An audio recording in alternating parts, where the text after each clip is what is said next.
Hello friends, welcome to amalikitchens. இன்னைக்கு நம்மளோட கிச்சனில் இஃப்தாருக்கு ஒரு சூப்பரான ஸ்நாக்ஸ் ரெசிபி தாங்க பார்க்க போகிறோம். நோம்பு திறக்க டைமில் ஏதாவது டிஃப்ரெண்ட்டான ஸ்நாக்ஸ் ட்ரை பண்ணணும் அப்படின்னு நினச்சிங்க அப்படின்னா கண்டிப்பாக இதை ட்ரை பண்ணுங்கள். இந்த ஆனியன் பக்கோடா உங்களுக்கும் உங்கள் ஃபேமிலி மெம்பர்ஸ்க்கும் கண்டிப்பாக பிடிக்கும். வாங்க இந்த ஆனியன் பக்கோடா எப்படி பண்ணுறது அப்படிங்கிறத பார்த்துடலாம். அதுக்கு முன்னாடி நீங்கள் நம்மளோட சேனலை ஃபஸ்ட் டைமாக பார்க்குறீங்கன்னா சேனலை மறக்காமல் சப்ஸ்கிரைப் பண்ணிடுங்க. பக்கத்தில் இருக்க பெல் ஐக்கானை கிளிக் பண்ணிடுங்க. அப்போ தான் நம்ம போடுற வீடியோ அப்பப்போ உங்களுக்கு நோட்டிஃபிகேஷன் வரும். வாங்க இந்த சிம்பிளான டேஸ்டியான ஆனியன் பக்கோடா எப்படி பண்ணுறது அப்படிங்கிறத பார்த்துடலாம்.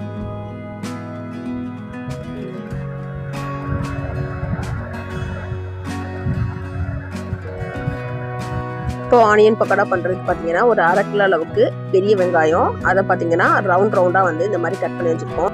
இந்த மாதிரி ரவுண்டாக கட் பண்ணிவிட்டு இதில் இருக்க எல்லாத்தையும் தனித்தனியாக வந்து ரவுண்ட்ஸ்லாம் நம்ம பிரித்து எடுத்துக்கலாம். முடிஞ்ச அளவுக்கு வந்து இதை லேசாக வந்து நம்ம வந்து கட் பண்ணிக்கலாம். நம்ம பஜ்ஜி சீக்கிர கட்டரில் கூட பார்த்தீங்கன்னா நம்ம வந்து அழகாக ரவுண்ட் ஷேப்பில் வந்து ஸ்லைஸ் பண்ணிக்கலாம், நல்லா ஈஸியாக இருக்கும்.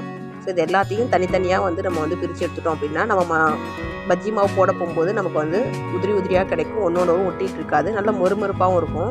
ஸோ அதனால வந்து இது எல்லாத்தையும் நம்ம வந்து தனித்தனியாக நம்ம வந்து பிரித்து எடுத்துக்கலாம்.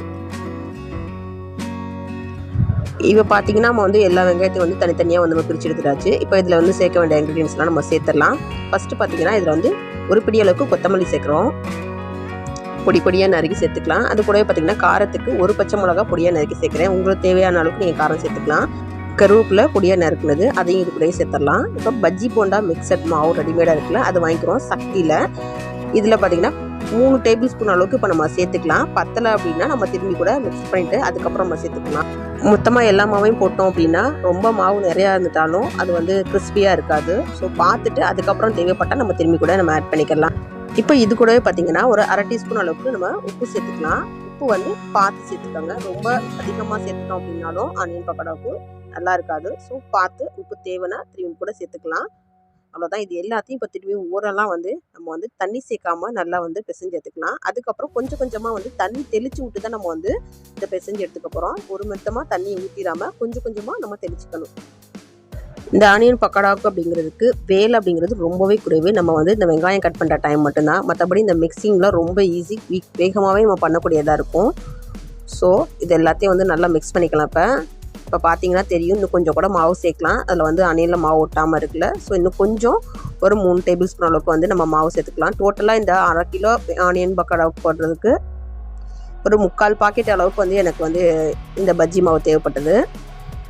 இது எல்லாத்தையும் திரும்பி வந்து நல்லா பிசைஞ்சிக்கலாம்.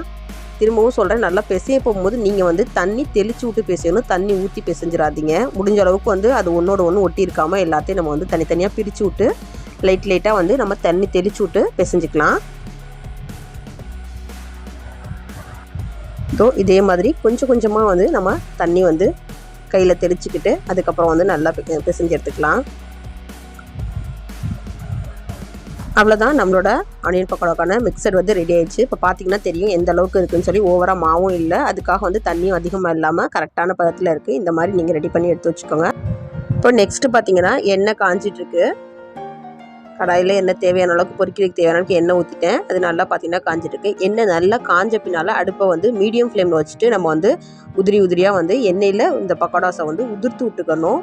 மொத்தமாக ஒரே இடத்துலேயே நம்ம குமியலாக போடாமல் அங்கங்கே ஒன்றுன்னா நம்ம வந்து கைகளால் வந்து உதிர்த்து விட்டுட்டே போட்டோம் அப்படின்னா அது ஒன்றோட ஒன்று ஒட்டாமல் நல்லா கிறிஸ்பியாக வேகிறதுக்கு இருக்கும். அதே மாதிரி நிறையாவும் போட்டுறாமல் நம்ம வந்து ஓரளவுக்கு எண்ணெய் இருக்கிற அளவுக்கு வந்து கொஞ்சமாக நம்ம போட்டு எடுத்தோம் அப்படின்னா நல்லா வேகும், அதே மாதிரி கிறிஸ்பியாகவும் இருக்கும். போட்டதும் கரண்டி வச்சு கிண்டிடாமல் ஒரு 10 நிமிஷம் வேகிறதுக்கு டைம் கொடுத்து அது வெந்த பின்னால் நம்ம வந்து ஒரு சின்ன ஸ்டிக்கோ இல்லை வந்து ஒரு கத்தியோ ஏதோ ஒன்று வச்சு அது ஒன்றோட ஒன்று ஒட்டி இருக்கிறதுலாம் நம்ம வந்து அழகாக வந்து கொஞ்சமாக வந்து ரிமூவ் பண்ணி விட்டுக்கலாம். அதுக்கப்புறம் நல்லா வெந்த பின்னால் இந்த பபுள்ஸ்லாம் அடங்கினோன்னா திரும்பி வந்து இன்னொரு சைடு பெரட்டி விட்டு நம்ம வேக வச்சுக்கலாம்.